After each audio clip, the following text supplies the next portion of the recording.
Tonight, I'm going to talk about why you would do a business plan.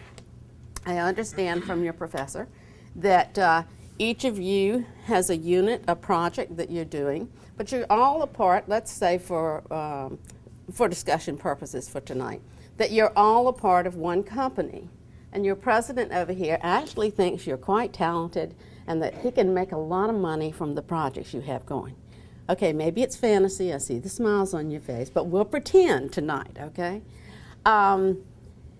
He wants money. Well, where does he go? And I think he's talked to you a little bit about this, but I had another life before I became an academic. I worked in construction very early on. No, I didn't dig the ditches. I was in the office. I worked for a Square D company, an electrical equipment manufacturer.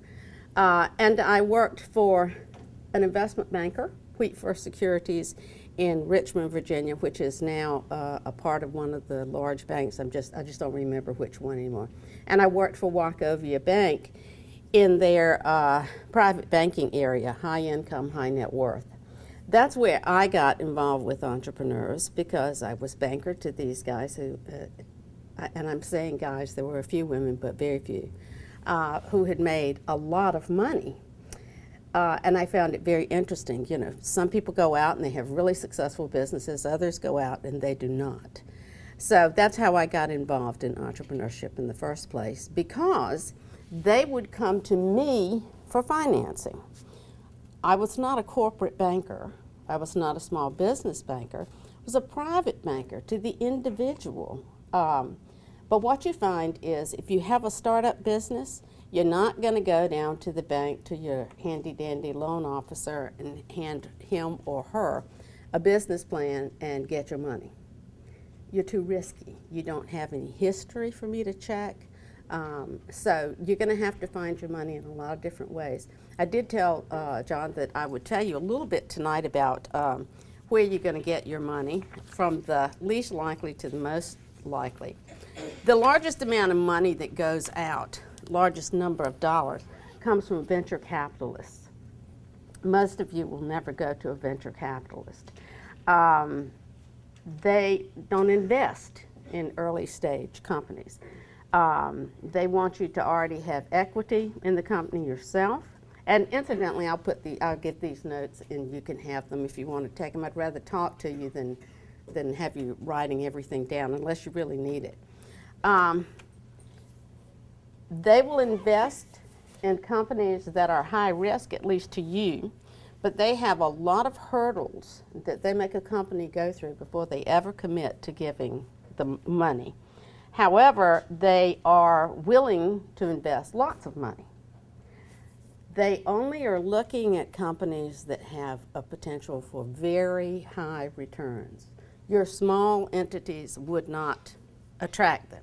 However, if the larger company that your professor is running has a lot of potential, then they're willing to invest. One of the issues that goes along, though, with having a venture capitalist invest in your company is that they expect to have some control over it. And in many cases, they expect to have a lot of control over it. So while you may get a lot of money from them, you're also going to give up a lot of your autonomy. So there's always an exchange when you're dealing with venture capitalists. They tend to specialize in certain industries, so just because you find the name of one and can get in to see him, which is unlikely, but if you could get in to see one, it may be that that venture capitalist specializes in another industry altogether. So I'm not going to spend much time for it, but they want your venture to have about 5 years of experience already. Or now if you're Steven Spielberg or Steve Jobs or one of those guys, I dare say that Bill Gates could get venture capital just on his name, you know. But for most of us, they want you to already have a track record, not be a startup. They want you to be generating revenues, and these are just some numbers that I pulled out about 3 years ago. I haven't taught in that area since Katrina, because I ended up being an administrator pulling things back together. But about 3 or 4 years ago, these are the numbers. They want you to generate about $10 million a year in revenue. I hope all of you are have projects that are generating that kind of money. They want you to grow by at least 20% a year and have a pre-tax profit margin of at least 15%. And I'm sure we'll all fit into that one day. However, as I said, you're going to have to worry about how much control they get in exchange for the amount of money they give you. Some venture capitalists want to be involved in almost daily operations. You definitely don't want that. Or maybe you do. Sometimes you're really good, you have a good skill, you have a great technology that you're working on, but you really don't know much about management. So you want to work together with a venture capitalist. Other times you know what you're doing and you just don't want somebody else meddling. But if I'm giving you $1 million, I want to have some control over how you spend that $1 million. So my advice to you early on with your small business is don't go looking for venture capitalists. There are people called business angels.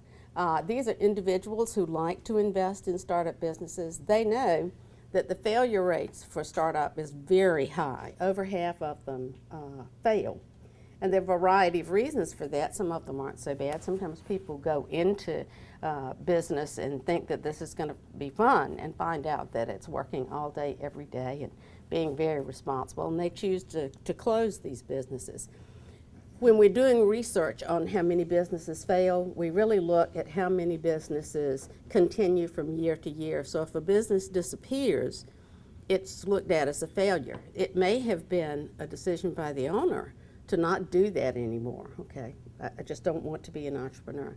It may be that that business has been bought out by another company or has merged with another company. So it's really hard to get those kinds of figures. But the investors, the business angels, are willing to invest in some smaller firms. Typically what you get are groups of doctors or dentists or lawyers or people who have extra money around to invest. And even though new ventures are high risk, when one hits, I mean, the chances of making a lot of money is really good. So there you go. Now, that's just the introduction, because those are the areas you hear about these people on TV, and you can find lists of venture capitalist names. There are books that are printed with those people. But most of us don't really start businesses that way. We started with something called Bootstrap Financing, and that really is, I think, descriptive. Our personal savings. Most of you have enough personal savings to start your business? Me either. Okay. I always let my students pretend. I would give them $20,000 to start. Okay, let's pretend you have $20,000 in savings. Now go on. And one of the first things they found is that $20,000 isn't a lot of money when you're trying to start up a business. By the time you do rent and utilities and whatever changes you have to make in the building and whatever you have to buy product-wise to get started, and then there's marketing, my goodness, that's expensive. So they found that that $20,000 that I was such an angel to invest in their companies didn't go very far. And so they had to look for other places to find money. Please, maybe we should turn the camera off. Not really. I don't recommend that you do this, but many people do. They use credit cards. It gives them a way of handling cash flow problems. If you're making a product, you've got to pay up front for all your materials, and then you've got to make what you're making, then you've got to bill the customer, and then you've got to give the customer 30 days to pay. So there's a long time from the money that you put in until you collect. So there's a cash flow problem. You have money out, but you don't have money in yet. And one way that some people use is credit cards to carry them through. Now, I don't recommend it because the interest rate on credit cards is astronomical. It is a really poor way to finance business. But in reality, I mean, we all know what the books say, but in reality, a lot of people do use credit cards. And for many years, they used personal credit cards, but now there are small business credit cards that are available, so some of them have those. But I just want to make sure, even though it's on film, I'm not recommending that. Second mortgages have been a way, equity loans. A lot of people who own homes go in, and it's usually your largest asset, And so you're able to get more money because you've been paying on your home, particularly if you've owned it for a few years. So that is a way to pull out money to get started. One of the problems with that is your wife or husband, whoever, may not be very happy if in fact you start your business and you use the equity in the house to get it going, and it is not a successful business. Then we got real problems at home. So think carefully before you do it, and make sure that you got cooperation there. Sometimes you can get extended terms from suppliers. If you're making a product and you know you're not going to be able to sell this product until 3 months down the road, sometimes you can get extended terms from suppliers. Usually you aren't able to do that unless you have a prior relationship with them.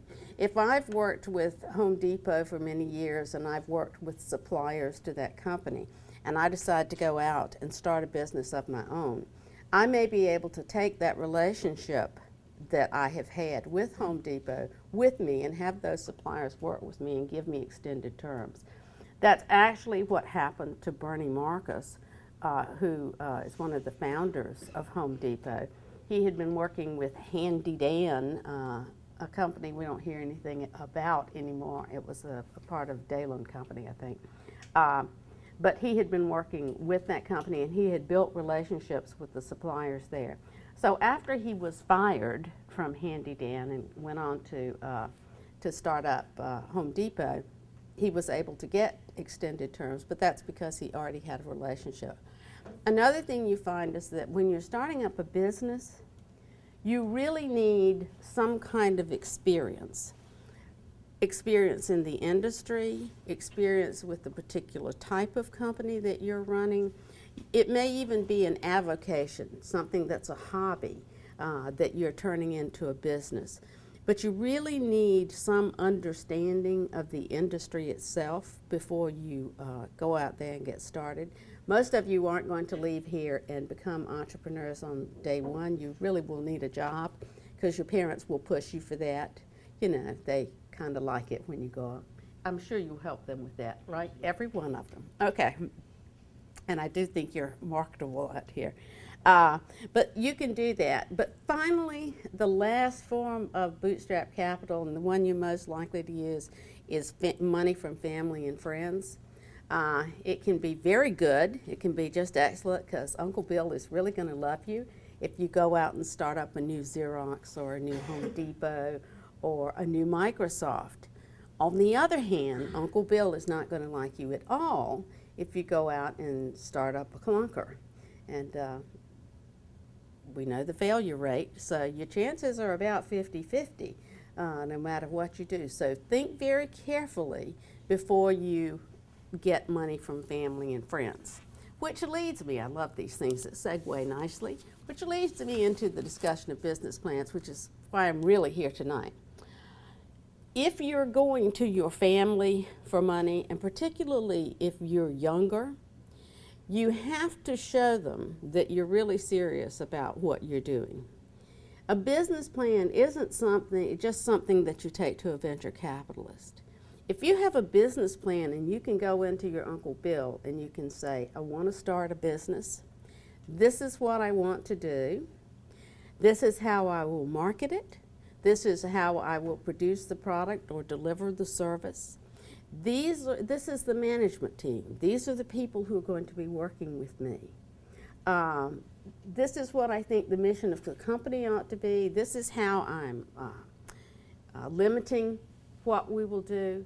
And this is what I think I will need financially for 3 years. Usually you want to have 3 years of financials. I realize this may not be for your project here, but in a business plan, we used to have 5 years. It seemed really good, but let's face it, after a couple of years, it's all fantasy, and it's silly to have that. But you want to plan for about 3 years. And it's good if all that works out. The chances of you being exactly on target are slim and none. It's very unlikely that you will hit it right on the head. But the business plan gives you respectability with the family. I mean, they've known you since you were, you were a little girl over there. I knew you when you were in diapers. You're so cute, kind of thing. It's hard for Uncle Bill to handle the fact that you have matured, that you are an adult, and that you really want to start a business, and you have the intelligence and experience to do that. Coming into him with a completed business plan shows your knowledge. It demonstrates to him your awareness, your understanding of what you're doing, and it really increases your likelihood of getting funding from him. So that's one thing you want to do with the business plan. And wherever you go for money, it looks good. And that's why I told your professor, why I suggested that you use this. You're going to forget everything you learn in this class. You're going to go out and you're going to be working and having fun and living life, and the next thing you know, you get married, you have children, you have a mortgage, which you can borrow against to start up your new business. But anyway, life happens and you will forget all the particular things. But this is a business plan you can buy from Amazon.com. There are others. It doesn't have to be this one, but this one I think is particularly user-friendly. But you can go to Amazon.com and buy this for a reasonable amount of money. I look like an advertisement for Business Plan Pro, but I'm not. You can buy it for a reasonable amount of money, and you can sit down and go through and do your own business plan long after you're gone from here. So part of your doing this is making you aware of what's out there on the market for people who are not college students, because you may not start a business right away, but you may want to start a business in 2 years or 3 years or 5 years down the road. You really don't know. But that lets you know up front here, this is user-friendly, and this is the kind of software that the average guy uses when he or she decides to start a business. Once you've built your business plan, it's got your marketing plan, production, it's got your financials in there, which you will suffer over mightily and have to guess about a lot. But you want all of that to be as realistic as possible. There is one area in there you really have to think about. There are always going to be some potential risks. When you're doing your business plan, you need to put those in there. You don't say, well, there's a risk that I'm going to lose my shirt here. It's kind of hard to get Uncle Bill to put money in if you tell him right up front that. But you would at least need to say, this industry, and I'm talking about the music industry right now, is an industry in flux. It is changing every single day. So while there are industries out there that seem to be fairly stable at the moment, and many industries go through this, they go through periods of stability and then have periods of great change. With the technology changes that are occurring in the music industry, you're at a time when there is a lot of change. So you have to, if you're trying to get money, you have to admit and make sure that everybody understands that you're aware of that. It's not to make you look weak or to make your deal look like a bad one. You need for the individuals that you're going to know that you are aware of potential pitfalls in your plan. So, hey, you just come off looking smart when you acknowledge that there are difficulties or potential difficulties with what you do. So all of it isn't just blowing smoke and making Uncle Bill and Aunt Sally really happy because you got a pretty business plan that can't fail. Any of them can fail under the right circumstances. But what else do you do with the business plan? Well, let's say that you did your business plan and you got some money to start up. You go out there, you put out your shingle, and you go to it. It's great, okay? We're having a lot of fun. Things are going well. I'm selling my products.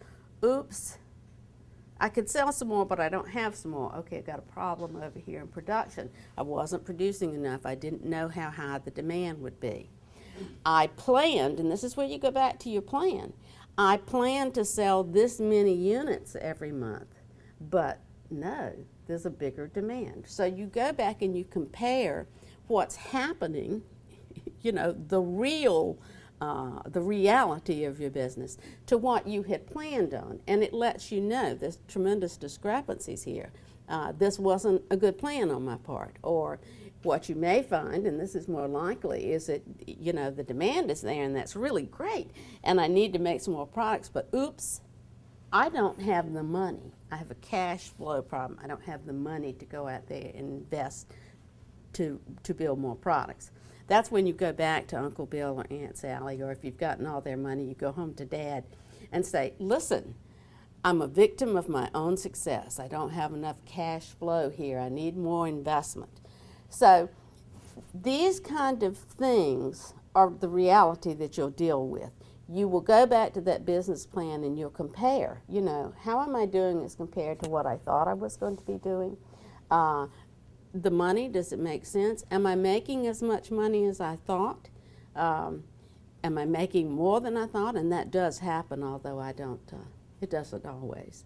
But it's a benchmark for you as you're growing your company. It's also a basis for doing next year's planning. What I really teach, I teach strategy and I teach entrepreneurship, but what I really teach is planning. A plan is never perfect. It has to be flexible. I mean, we'll put down all the numbers and we'll put down what we're going to produce and how we're going to market and so forth. But it's never, or rarely ever, I never say never because I always get caught in that. It is a very unusual thing for life to be exactly like the way that you planned it. I mean, we know that from our personal lives. And so what we'll do is we'll go back at the end of the first year. I've either done better than I planned, I've done worse than I planned, or I've done different than I planned. Sometimes what happens is you go into business and you're going to do, I have students who have left here and who've gone into business. I had one student who was going into business. He was doing some work with flooring. He was putting in coating. This is a good area with all the restaurants and food service places that we have. Putting in coatings on commercial floors that were non-slip, that would keep restaurant personnel and people who are working in kitchens and places like that, keep from having accidents in there. Anyway, it was a good product, and he did pretty well with that. He's a born entrepreneur, though. He keeps his eyes open all the time. And so while he did that, he also got into doing some flooring, some laying tile, and he says, oh, you know, Dr. J, that's not too hard. Well, he also got married, and he had a baby, and then he had another baby, and somewhere along the line,